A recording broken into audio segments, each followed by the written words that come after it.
it was cold for like 2 weeks. I mean, longer than that, but then it heated up. It got cold again. Yeah. You know, I guess we didn't really play. I thought our effort was pretty good. We didn't pass super great. I mean, we lost to a good team, which I thought we competed decently well against. And then we went to eat afterwards, and it was fun. Everybody was having a good time, laughing and taking turns holding court. And then today rolls around, and 2 people already dipped out of practice, and you just can't really depend on. I lost 2. There we go. Can't really depend on kids, really, if they're not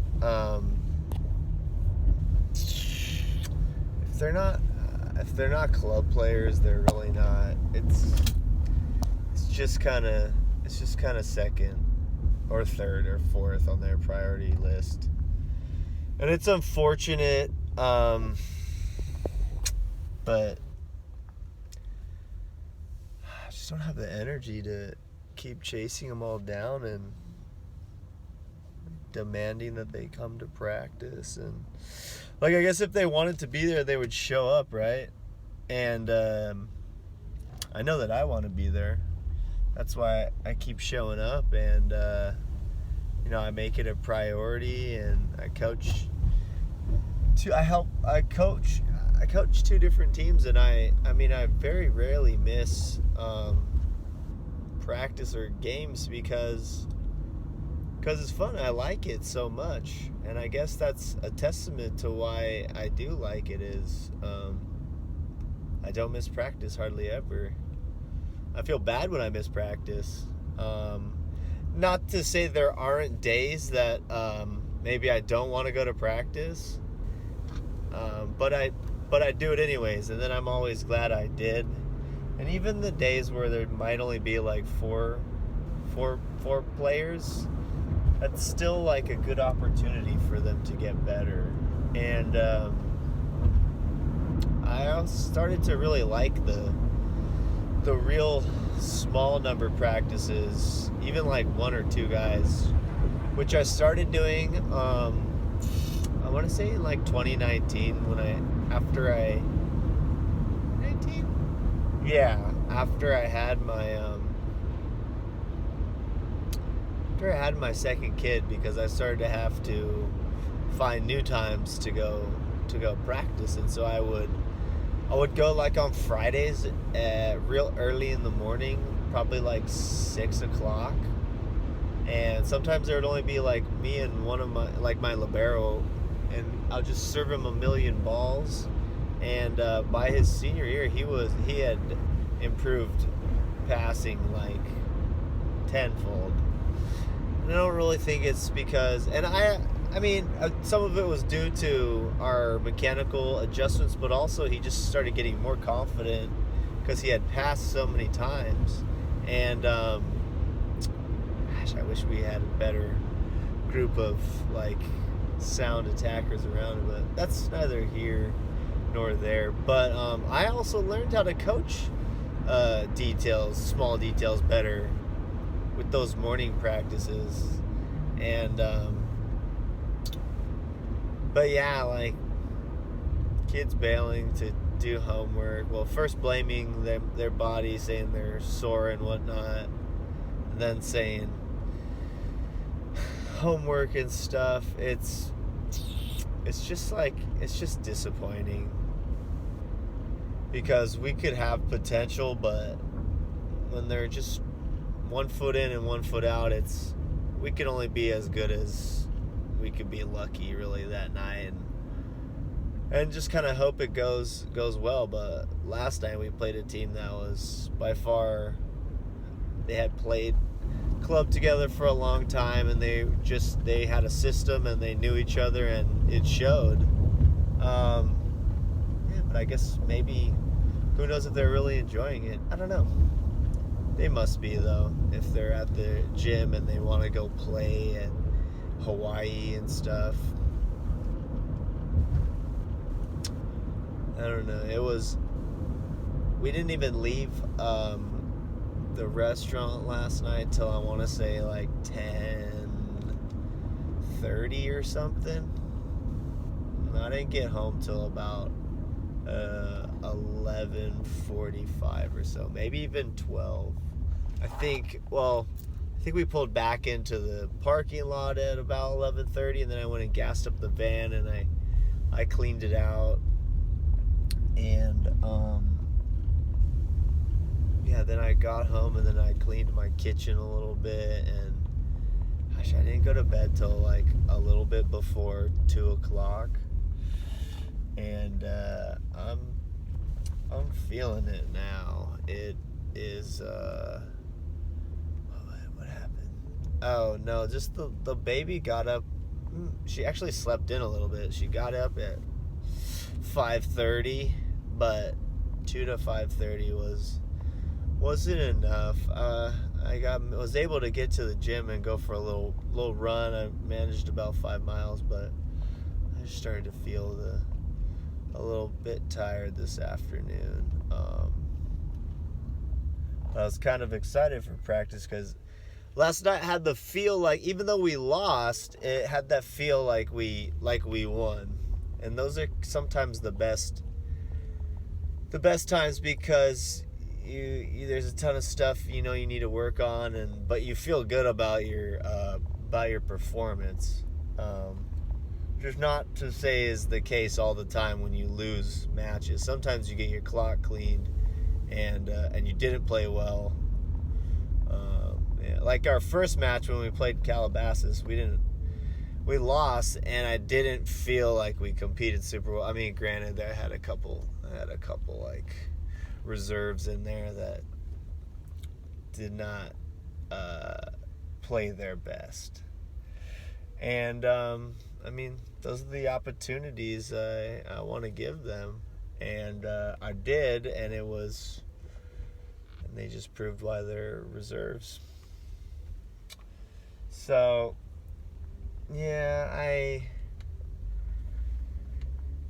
I'm not sure what I think I'm just at a point where I've coached enough that I think I've just been a little unrealistic sometimes with the population that I'm working with, and it's too bad, because there's a couple guys on my team that could have been so good if they had just put in more hours and put in more effort. And like, I want to say they might have went to one club tryout in 4 years, and for whatever reason, and it could be financial, and honestly it's a totally respectable reason why you wouldn't play club, because it's really expensive. Costs like, I don't know, minimum I want to say $3,000, and probably up to $5,000 or $6,000. But yeah, it's tough to compete against a team that's been doing it for so long, that and just hope you catch them off guard. And the guys that did play club on my team, it shows for some of them. A couple of them had just done it for the first time this club season before our varsity season, and I mean, they're not really ready for all of it yet, or they just kind of would back row for somebody or front row for somebody. But I only have one complete club player, and also he's been on varsity for 4 years, and so he's played a ton of libero and outside. Got a lot of court time. He's got a lot of court confidence.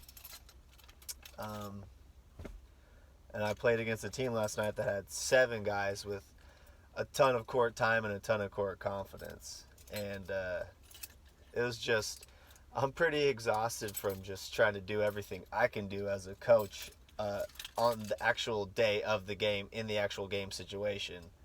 Subbing, using my timeouts, asking the ref for clarification on stuff that I already know what it is, but I just trying to slow it down just a little bit more and just kind of do something to like equalize a little bit of the situations. And if that means the other team and coach are annoyed with me, like, I'm okay with that. I just want to help my team win because I can't do much on the court. I can do a little bit off the court, and try to keep my younger guys that are going to come back next year, keep them hungry and keep them like engaged so that when they do have to take someone's spot or they get to it, they feel, you know, more confident because they'd been through it a few times the year before.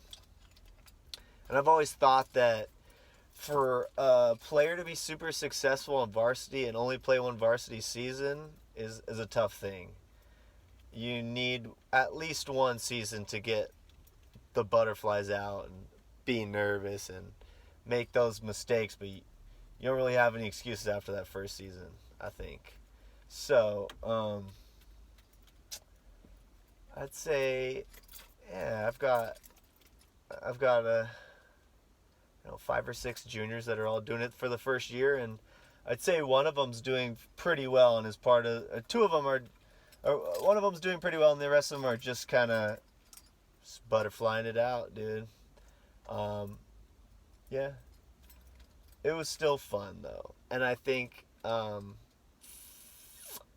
I'm just glad I still have the passion for it. Albeit I feel guilty leaving my wife and kids hanging a little bit during the season, but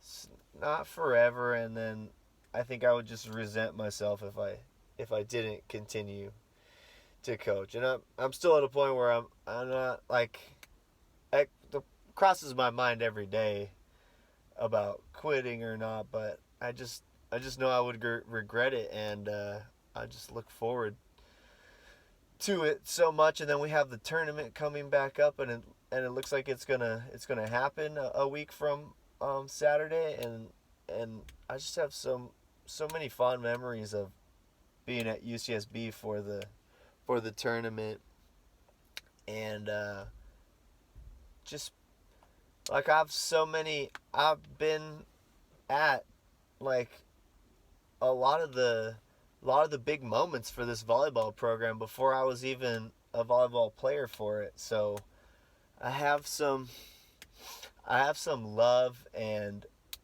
kinship and just connection to it.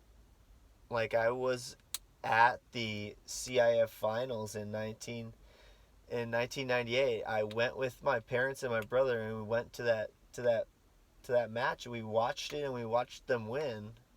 And I honestly don't remember any of it, but there's a video online that's captured that forever. And I'm so thankful for Dan Hofer and whose dad or mom, whoever, somebody filmed it and put it on YouTube, and it doesn't have very many views, probably under 100. But to me, that's so special, and I'm such a nerd. Like one of my roommates was Brit, for a year or two or maybe 3, and he was the outside on the team that won the CIF finals. So I'm such a fanboy. Like that was always a cool thing to me. I thought, I don't think I ever told anybody about that, but yeah. And when the only time that our school won the Dos Pueblos Invitational was the year before that in '97, and I was there like all day that day too.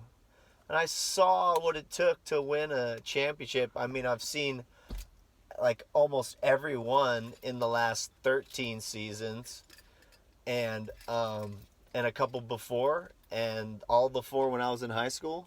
But I know what it takes, and just the pride, just being there and seeing our own school do it at the 23rd was just so sick. So I just look at the banners all the time, and it would just mean so much to me personally if I could if I could add one to the wall. And I've already added 2 Channel League titles on the boys' side and helped add 2 Channel League titles on the girls' side. And I'm super proud of that too. And just to keep our program strong for other people to come along and enjoy it and have them keep it strong again. And I was in a position where I could have took the girls' job also, but there's just no way I could see myself handling 2 varsity programs for a high school. It's just too much. I can barely do one. But I'm so glad I had the idea to ask Megan to do it, because she's phenomenal and she's a great teacher, and like, look what she's done. And look at how great it benefited me. It gave me an opportunity to keep coaching and still be with my kids, and just have to work a little bit less during the day. But yeah, I mean, they're a good group of kids, but they're a little bit flaky right now. I just don't have the energy to go Russian dictator on them. No, not anything related to what's going on in the Ukraine or whatever, but just the cliche Russian coach dictator that just yells and is super just demands everything. This is a public high school volleyball program, and I got guys that play 3 months out of the year, and we're pretty good just for having the amount of kids that play just that little bit. But yeah, I just gotta gear it back and remember to enjoy the journey, because like yesterday was a good example of that. It was super hectic trying to get everybody down there, but we did, and we had a great match, I thought, because it was fun, and I think we got better, even though we struggled and we lost. And that was a really good team that we lost to. So I'm just trying to be a little bit more patient and just try and improve on the things we can improve on the day of, really, and just not really rely on anybody really until, and I guess if they want to be there, they'll be there. Not get so butthurt that they're not. And also remember that not everybody likes you, and that's okay. And I've never been that type of leader. I think I was better as a JV coach because I literally got to just do my own thing. It didn't have so many assistant coaches all helping it out. And by help means they all take turns coaching.